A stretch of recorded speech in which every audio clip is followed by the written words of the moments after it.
Welcome to Fantasy Football Hub. Today I'm joined by the big man Bakar to preview the upcoming double game week 37. Now, the question on everyone's lips is, do we have the right players for the upcoming game week? Is there too much that we can do at this stage in the season to really differentiate and gain a lead on mini-league rivals? Are we going to be getting some Man City players in? I say that, Bakar, because you are wearing a beautiful, I must say, Man City kit. How's that come about? Thanks for having me, Jack. Hello and welcome to all the listeners and viewers. Yeah, I mean, I thought Man City are the team everyone wants to talk about, so why not wear a City jersey Nice. in the final double game week of the season. I think there's still plenty of opportunity to gain rank. There are a few differentials we'll speak about later in this video. Those who went with Wilson in game week 36 have absolutely smashed it. I mean, I was one of the ones who went with Isak, and I was actually on for the 8K green arrow to 45K. But I mean, the last 5 minutes of that game, they were absolutely terrible as a Wilson non-owner. And now it turned into a 3K red arrow. I'm back to 55K. So I'm aiming I can finish in top 50K at the end of the season. Yeah.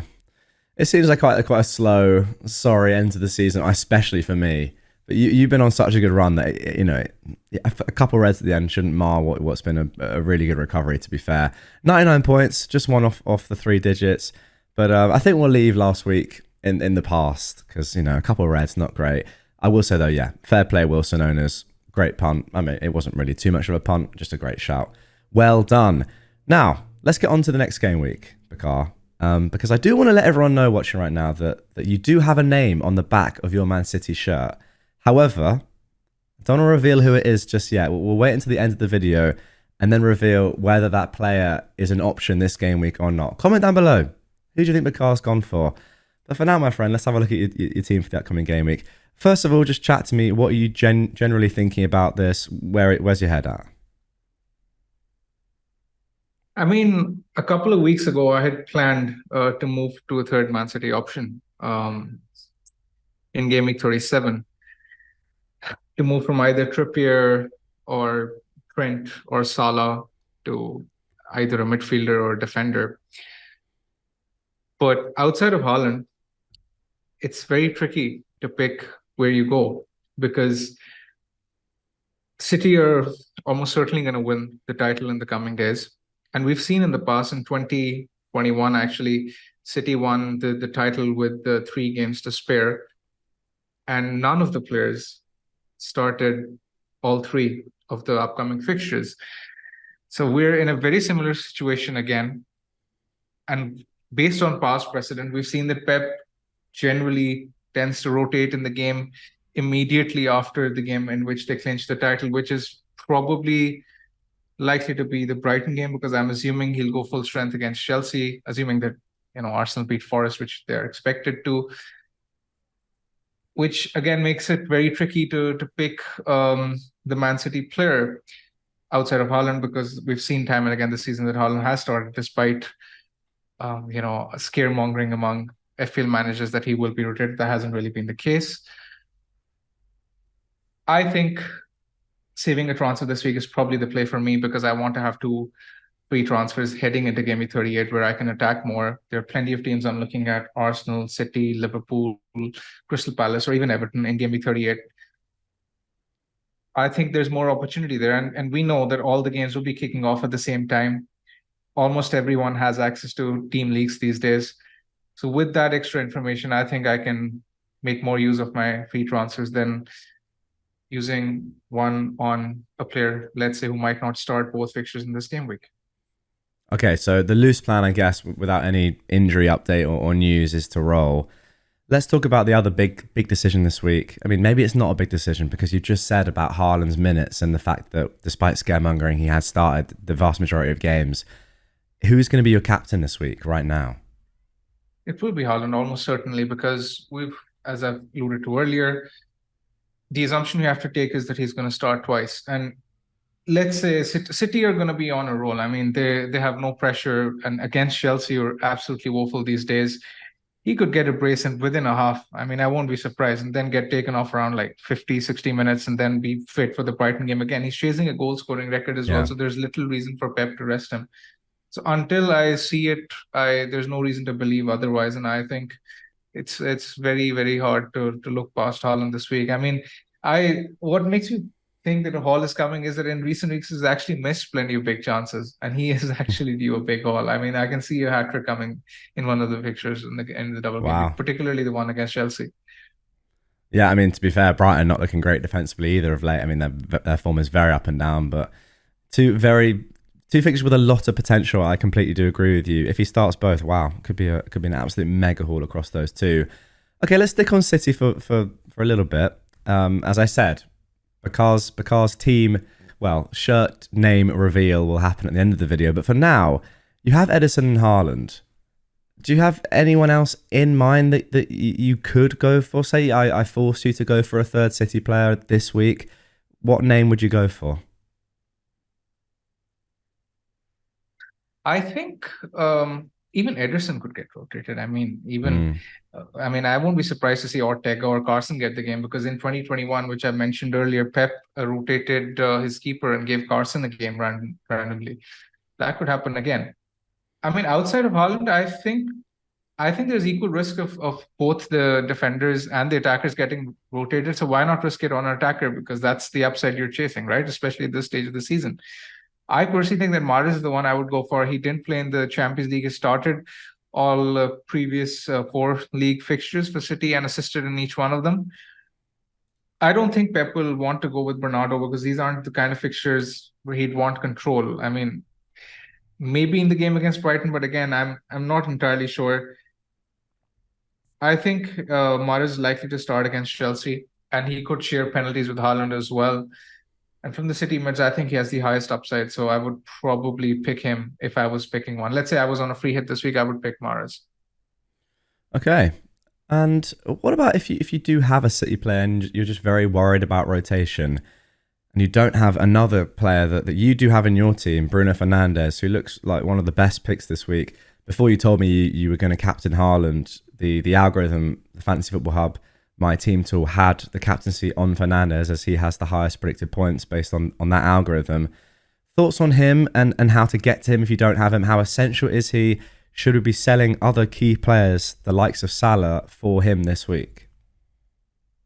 I think this is the toughest question to answer this week. I mean, in my opinion, Fernandez has massive potential to do well this week. If you're looking to differentiate with captaincy, I think Fernandez is the one I'd look at if I wasn't going for Haaland. Let's say if you're chasing a lead, I think Fernandez is a good shout. His underlying numbers since game week 30 have been absolutely incredible, and I feel hard done by as a Fernandez owner. And I know more people will buy him this week. So even if he does well, it won't Yeah, taste as sweet because I mean I know his ownership will be pretty high this week, and the time to make up ground with him is probably gone because I don't think he's going to be a differential. Anyways, I mean since game week 30, he's created 12 big chances in 7 starts, and he's had just 2 assists. So only 2 of those 12 big chances that he's created have been converted. Again, it's down to the profligacy of the United attack who haven't been converting his chances. I think there's a big haul coming, and I wouldn't be surprised if it comes this week, especially um, against Bournemouth. I mean, Bournemouth, they're pretty much practically on the beach. Even Gary O'Neill himself admitted that, they weren't fighting for every single point and every single ball against Palace. So, I mean, that if a manager is practically admitting that, yeah, then what more can you expect, right? Um, let's say if I own Grealish, I would move him on to Bruno because I don't think Grealish plays twice. And even if he does, I think Bruno, his underlying data, his XGI per 90 is twice that of Grealish's since the restart.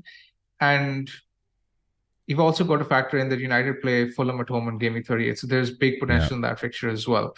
The the actual conundrum is whether or not to sell Salah. That's a transfer I'd hate to make because I would want to be in a position where I can fit both Bruno and Salah in my team, especially because when you look at game week 38, Salah, Southampton, a lot yeah. of people would want to captain Salah in that game because one of the standout captaincy options against already relegated Southampton team. Liverpool are chasing the Champions League slot. There's everything to like about them.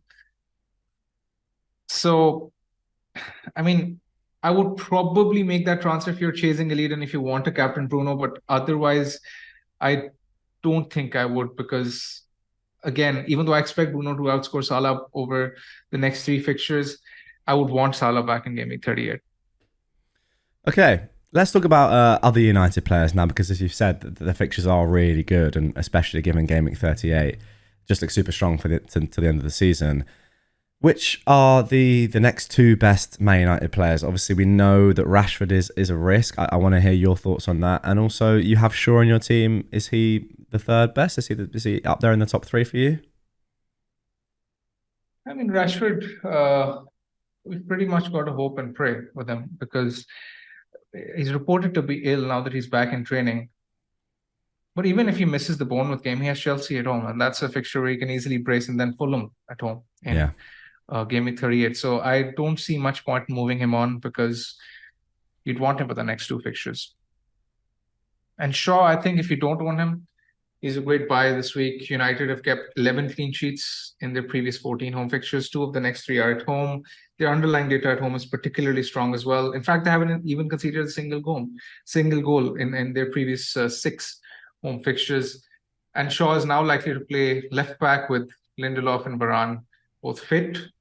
Bournemouth have a flank weakness. They're 19th for chances conceded down their right flank. And they also tend to concede plenty of chances from set pieces that could work in Shaw's favor. And we've seen he's a bonus magnet as well. So I like Shaw's potential this week.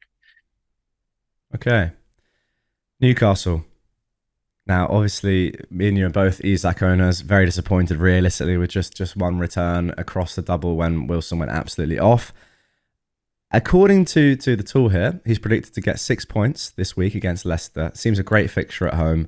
Leicester, don't want to be rude here, but looking pretty awful of late, especially defensively. All but down. Could be Hall potential there. What are your thoughts on Isak, Trippier, Estupinian? Your benching dilemmas right now. Trent's in the team. Estupinian's in the team. Isak's not. What are you thinking? I mean, after last week, would you dare bench Estupiñán or Trent? I don't think that's gonna I think it's impossible. Yeah. Realistically, yeah, that's not gonna happen realistically. So for me, it's between Trippier and Isak. Okay. And at the moment, I'm playing Trippier because I think he's a better option than Isak because Newcastle have a fair injuries in their squad. And you look at Willock, you look at Joelinton, possibly Longstaff's not fit. So, and given Wilson's form, there's every chance that Wilson plays as the striker again. And given how good Wilson is in that central position, I don't want Isak when he plays on the left because his numbers are terrible. In the previous three matches where Wilson and Isaac have started together, Isak has a combined XGI of just 0.64. Wilson has had 5 times the number of big chances, more than twice the number of shots inside the box. And even in this period, Trippier has had twice the XGI of Isak. Wow. So I don't want to be playing Isak. I don't think there's much between Trippier and Isak in terms of attacking potential. And I like Trippier's matchup this week in particular because Newcastle are ranked first for XG from set plays this season, and Leicester are ranked 19th for XGC from set plays. They concede plenty of chances from set pieces, and I think this could be a week where Trippier does really well. And their underlying data at home is still strong defensively, so I'm not that bothered about their defense. So if you're not looking to play Isak, is there any kind of thought in your head as to moving him on? Obviously, you do have two City players. There's an option there for a third. Is there someone like a Julian Alvarez come into your thoughts at all? Yes. Okay. I've given it some thought. It could happen. But again, the problem is that I'm not sure whether Alvarez starts twice. Yeah. I mean, there's a chance he could because he's supposed to be the backup for Haaland, De Bruyne, Gundogan. So he does have the versatility. But I think it's a transfer I would have made had I not had just the one free transfer. Had I had two free transfers, it is a transfer which would have appealed more. And secondly, I like Trippier's matchup this week. And if I get Alvarez, I'll bench Trippier. And I don't want to be in a position where I end up benching Trippier, despite the fact that I like his fixture, and then Alvarez plays just once. So I think I'll probably roll. Yeah, like it does make sense. I don't know. There might be some upside there, but I think the benefit to having two free transfers going into 38 is pretty big. And also, yeah, you're right. You don't want to bench Trippier in that fixture. It's got good clean sheet potential at the very minimum, and then all that Yeah. upside. We just saw him get 2 assists last night. So yeah, I do agree with you there. Okay, then overall, I would say the team is looking pretty good. But Alvarez aside, you've got two free transfers. You have to do something. Who are the fun differential picks that you could be going for at this stage of the season if you really need to gain on your mini league or just improve your overall rank? I mean, if you're looking for differentials this week, I think we've Foden, Mahrez, Alvarez, all of these are high upside punts. Mahrez in particular is the one I like.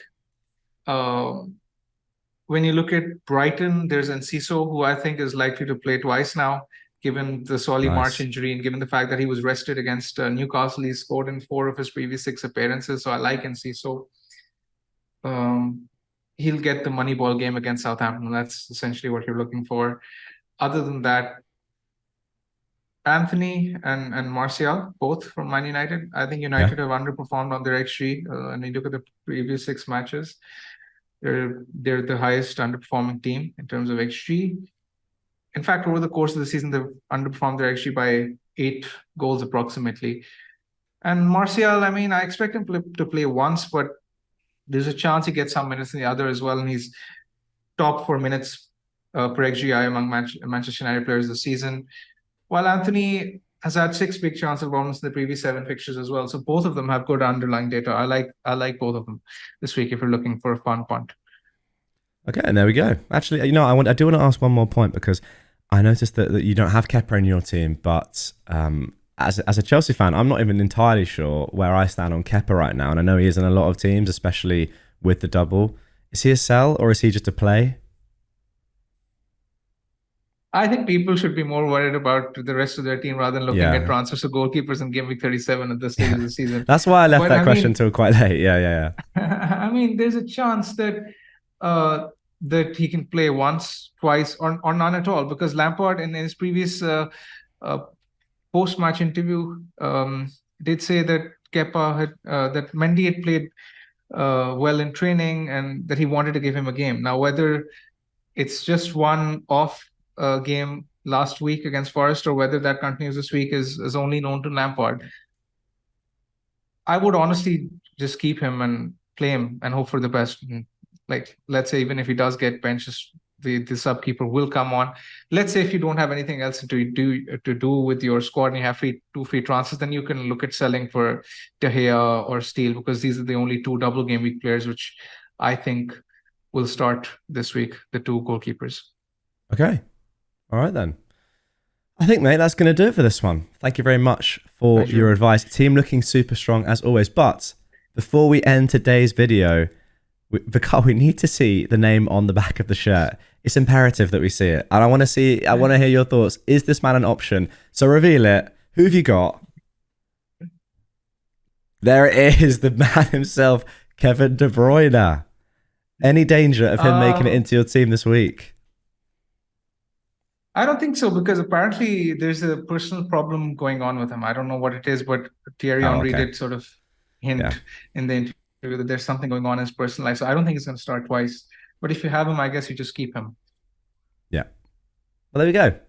To be fair, Kevin, if you're watching, hope that all sorts itself out. I was not aware of that, but nonetheless, a lovely shirt, Bakar. Hopefully, the Man City players do it this week. The ones that we own anyway.